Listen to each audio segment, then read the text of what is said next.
Hello friends, आज हम Microsoft interview का एक क्वेश्चन देखेंगे जो आपका होगा एंटी डायगोनल प्रिंट करना किसी मैट्रिक्स का। तो मैट्रिक्स का एंटी डायगोनल क्या होता है? आप डायगोनल एलिमेंट जानते हैं। डायगोनल एलिमेंट ये आप देख सकते हैं 3, 5, 6, 7। 3, 5, 7 ये डायगोनल एलिमेंट है। सिंपल। हमें क्या है, एंटी डायगोनल एलिमेंट प्रिंट करना है। तो एंटी डायगोनल एलिमेंट क्या होता है? ये आपका पहले 1 प्रिंट होगा, फिर आपका 2, 4 प्रिंट होगा, फिर आपका 3, 5, 7 प्रिंट होगा, फिर 3, 6, 8 प्रिंट होगा और लास्ट में 9 प्रिंट होगा। सिंपल समझिए, फर्स्ट में 1 प्रिंट हो गया, 2, 4, फिर 3, 5, 7, फिर 6, 8 और 9 प्रिंट हो गया। क्लियर? हमें इसे प्रिंट करना है तो इसके लिए हमें लॉजिक निकालना होगा, किस लॉजिक पे हम प्रिंट करेंगे। ये 3x3 मैट्रिक्स का है। हमें 3x3 हो या 4x4 हो, सिंपल किसी भी मैट्रिक्स का जो भी हो उसका हमें सिंगल प्रोग्राम में प्रिंट करना है, चाहे 3 हो, 3x3 हो, 4x4 हो, 5x5 हो, जो भी हो। क्लियर? और एक चीज फ्रेंड्स, अगर आप पहली बार मेरे चैनल पर विजिट कर रहे हैं तो प्लीज चैनल को सब्सक्राइब कीजिए, वीडियो को लाइक और कमेंट जरूर कीजिए। इसके अलावा आप टेलीग्राम ग्रुप भी ज्वाइन कर सकते हैं, नीचे डिस्क्रिप्शन में फेसबुक इंस्टाग्राम का लिंक भी दिया हुआ है। सबसे पहले तो मैट्रिक्स रिलेटेड जो भी आपका क्वेरी हो, मेरा काफ़ी जो क्वेश्चन इंपॉर्टेंट क्वेश्चन है वो मैं नीचे डिस्क्रिप्शन में लिंक करूंगा, वहां से आप उन सारे क्वेश्चन को देख के मैट्रिक रिलेटेड पूरी का पूरा नॉलेज आप ले सकते हैं। क्लियर? अब आते हैं, सबसे पहले तो हमें चूंकि मैट्रिक्स में एंटी डायगोनल प्रिंट करना है तो इसके लिए हमें एक लॉजिक निकालना होगा, किस लॉजिक पे हम प्रोग्राम को बनाएंगे। सिंपल। तो इसके लिए हमें सबसे पहले तो मैट्रिक्स को प्रिंट कर लेते हैं और मैट्रिक्स को इनपुट करते हैं और प्रिंट करते हैं। तो मैट्रिक्स के लिए हमें दो चीज चाहिए, एक number of row and number of column के लिए। तो हम एम दे देते हैं इंट, ये आपका नंबर ऑफ रो के लिए देते हैं इनपुट, इंटर नंबर ऑफ रो, ये मेन फंक्शन के लिए दे दिए। फिर हम एन एक और वेरिएबल देते हैं, इक्वल टू हम कर देते हैं इनपुट इंटर नंबर ऑफ कलम। नंबर ऑफ रो एंड कलम हम मेन फंक्शन में यूजर से इनपुट करवा लिया। हम जो भी प्रोग्राम बनाएंगे उसको एज ए फंक्शन बनाएंगे। इससे क्या होगा, आपको आसानी से जब भी आपका कोड का जरूरत होगा तो इससे क्या होगा, फंक्शन से कोडिंग आपका छोटा होगा। अगर आप फंक्शन नहीं बनाते हैं इससे तो एक ही कोड आपको बार बार लिखना होगा, इसलिए हम फंक्शन के थ्रू बनाएंगे। अगर आपको फंक्शन के थ्रू नहीं चाहिए तो इसमें भी मेरा वीडियो बना हुआ है, कैसे आप इनपुट कीजिए मैट्रिक्स को, प्रिंट कीजिएगा यूजर इनपुट से। वो नीचे डिस्क्रिप्शन में लिंक होगा, पूरा मैट्रिक्स का मैं प्लेलिस्ट ही लिंक कर दूंगा, वहां से आप देख सकते हैं। फिलहाल हम एक फंक्शन बनाएंगे जिसमें हम क्या करेंगे, प्रिंट करेंगे मैट्रिक्स को और इनपुट करेंगे। तो हम इसे देते हैं आई मैट्रिक्स दे दिए, हम फंक्शन का नाम बना दिए आई मैट्रिक्स। हमें क्या प्रिंट इनपुट करना है, मैट्रिक्स, इसलिए हम दिए इनपुट मैट्रिक्स। मैट्रिक्स इनपुट करने के लिए दो चीज का जरूरत होगा, क्या आपका number of row and number of column के लिए। नंबर ऑफ रो हम दे दिए और नंबर ऑफ कॉलम हम दे दिए। एम से हो गया आपका नंबर ऑफ रो, एन से आपका नंबर ऑफ कॉलम जो पैरामीटर हमें पास किए हैं। और एक चीज हमें क्या है, हम एक ब्लैंक मैट्रिक्स बना लेते हैं जिसमें हम ऐड करके पूरे मैट्रिक्स को बनाएंगे। सिंपल फॉर लूप लगाएंगे, for i in range m, ये हो गया आपका नंबर ऑफ रो के लिए। फिर बी एक ब्लैंक लिस्ट लेते हैं, फिर for j in range b, जो लिस्ट लिए हैं उसमें एक एक रो के वैल्यू को ऐड करेंगे और रो को ऐड करके हम मैट्रिक्स को ए में ऐड करके बनाएंगे। क्लियर? और एक चीज हमें समझना होगा, जब भी हम मैट्रिक्स रिलेटेड प्रोग्राम जो भी है सॉल्व कर रहे हैं उसमें हम मैट्रिक्स का जो इनपुट कर रहे हैं वैल्यू का लोकेशन पता होना चाहिए। इससे आपको क्या होगा, प्रोग्राम को करने में या समझने में आसानी होगा। तो हम इनपुट समझने किस लोकेशन पे प्रिंट कर रहे हैं उसके लिए हम क्या करेंगे, इंट इंटीजर टाइप इनपुट करना है और मैसेज देंगे हम रो एंड कॉलम का। तो इसके लिए हम देते हैं इंटर नंबर इन पॉकेट बना दिए और यहाँ हम देते हैं stri और यहाँ फिर strj। stri आपका क्या हो गया, नंबर ऑफ रो के लिए, और strj हो गया आपका नंबर ऑफ कॉलम के लिए। सिंपल। अब क्या करेंगे हम, b.append j, यानी बी में हम रो में एक एक करके वैल्यू ऐड कर देंगे। जैसे ही मेरा रो में वैल्यू ऐड हो जाएगा उसके बाद हम क्या करेंगे, ए डॉट अपेंड कर देते हैं बी। इससे क्या हो गया, मेरा मैट्रिक्स बन गया और मैट्रिक्स को हम रिटर्न करेंगे। जैसे ही फंक्शन कॉल करेंगे तो ए मैट्रिक्स को हम रिटर्न कर दिए, फंक्शन कॉल करेंगे तो मेरा मैट्रिक्स इनपुट हो जाएगा। सिंपल। अब क्या करना है, हमें मैट्रिक्स प्रिंट करना है, तो प्रिंट के लिए भी हम एक फंक्शन बना देते हैं DEF मैट्रिक्स। पी मैट्रिक्स दे दिए। और जब हम मैट्रिक्स प्रिंट करना है तो प्रिंट के लिए हमें क्या है, सिंगल मैट्रिक्स ही लाइन इनपुट होगा। तो यहाँ हम मैट्रिक्स को as a parameter a matrix को हम इनपुट कर दिए, वो मेरा प्री मैट्रिक्स फंक्शन में, प्रिंट मैट्रिक्स फंक्शन में इनपुट होगा। फिर क्या करेंगे हम, फॉर आई इन रेंज। यहाँ एक चीज है, नंबर ऑफ रो है, नंबर ऑफ कॉलम अलग अलग मैट्रिक्स का अलग अलग हो सकता है, 4x4, 5x5, 3x3। तो उसके लिए हम क्या करेंगे, LEN A, ये हो गया रो के लिए। और for J in range LEN A 0। ये रो जो हम ए मैट्रिक्स है उसके फर्स्ट कलम का हम लेंथ निकाल दिए। इससे क्या होगा, फर्स्ट कलम से क्या हो गया, पूरे कलम जो मैट्रिक्स का चूंकि कलम सेम होगा तो फर्स्ट कलम का हम लेंथ मेंशन कर दिए। इससे क्या हो गया, मेरा पूरा मैट्रिक्स का हम जो कलम का है लेंथ वो मेरा सेम होगा, इसलिए हम क्या किए हैं, A 0 कर दिए हैं। क्लियर। अब क्या करना है, हमें प्रिंट करना है, तो हम प्रिंट दे देते हैं AI J को और इंड विथ कर देते हैं हम स्पेस, यानी एक वर्ड प्रिंट हो तो नेक्स्ट मेरा अगले लाइन अगले वर्ड जो प्रिंट होगा उसके बीच स्पेस होना चाहिए। स्पेस जब प्रिंट पूरा एक रो हो जाएगा तो नेक्स्ट रो के बाद क्या होगा, एक लाइन गैप होना चाहिए, तो हम यहाँ लाइन गैप दे दिए। क्लियर। अब क्या करेंगे, हम मैट्रिक्स को सबसे पहले तो हम प्रिंट करके देखते हैं, उससे हम लॉजिक निकालने में आसानी होगा। कैसे आप समझिए उसको। पहले हम तो मैट्रिक्स को प्रिंट करते हैं, A इक्वल टू कर देते हैं हम I matrix M, N, row and column दे दिए। प्रिंट करना है तो P मैट्रिक्स A को प्रिंट कर देना है। क्लियर।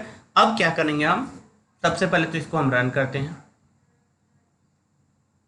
वैल्यू देते हैं, नंबर ऑफ रो दे दिए 3, नंबर ऑफ कॉलम दे दिए 3। यहां देख सकते हैं आप 0 0 लोकेशन आपका क्लियर यहां मेंशन होगा किस लोकेशन पे मेरा वैल्यू इनपुट हो रहा है। तो हम लोकेशन पे ही इनपुट करते हैं 1 2 3 4 5 6 7 8 9 वैल्यू इनपुट देख सकते हैं। अब इसको हम पहले कॉपी कर लेते हैं, कॉपी कर लिए। अब आते हैं हम यहां पे इसको पेस्ट कर लेते हैं। अब हम लॉजिक निकालने का कोशिश करेंगे। क्लियर। हमें प्रिंट क्या करना है, तो हमें प्रिंट करना है, मान लीजिए हमें प्रिंट करना है 4 और 2 को। तो 4 और 2 आप देख सकते हैं, 4 और 2, ये रहा आपका 4, सॉरी ये आपका 4 और ये रहा आपका 2। दोनों का लोकेशन आप देखिए, 4 का लोकेशन क्या है मेरा 1 0 और 2 का लोकेशन क्या है 0 1। दोनों का लोकेशन क्या है, जब सम करेंगे J और I का, यहां जब हम सम करेंगे J और I का तो दोनों मेरा इक्वल आएगा। क्लियर। 4 2 में अगर हम देखते हैं, सिंपल। फिर अगर हम प्रिंट करना चाहते हैं 3 5 7, तो उस कंडीशन में क्या होगा, 3 का जब सम निकालेंगे रो एंड कॉलम का तो 0 और 2 है, तो 0 और 2 का सम क्या हो जाएगा आपका 2, और 5 का भी आप देखिए 1 1 का सम क्या हो जाएगा 2, और 7 का भी 2 0 का सम आएगा 2। क्लियर।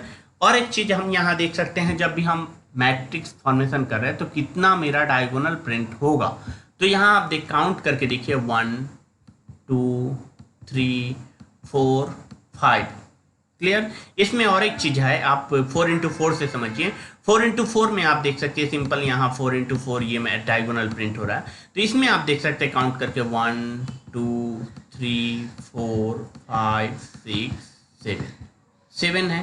तो जब हम मैट्रिक्स प्रिंट कर रहे हैं तो कितना मेरा डायगोनल प्रिंट होगा, ये एक प्रॉब्लम रहता है कितना हम कैसे लॉजिक निकालेंगे जो मेरा 3 into 3 में कितना होगा, 4 into 4 में कितना होगा, उसी हिसाब से हम फंक्शन में बैठाएंगे। ये तो हम नहीं कर सकते यूजर को आप 3 into 3 है तो आप वहाँ पे डायगोनल का कितना प्रिंट होगा उसको भी मेंशन कीजिए।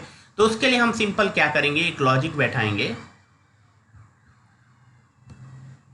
जो भी हो मैट्रिक्स मेरा उसमें क्या करना है, m यानी नंबर ऑफ रो इंटू 2 - 1।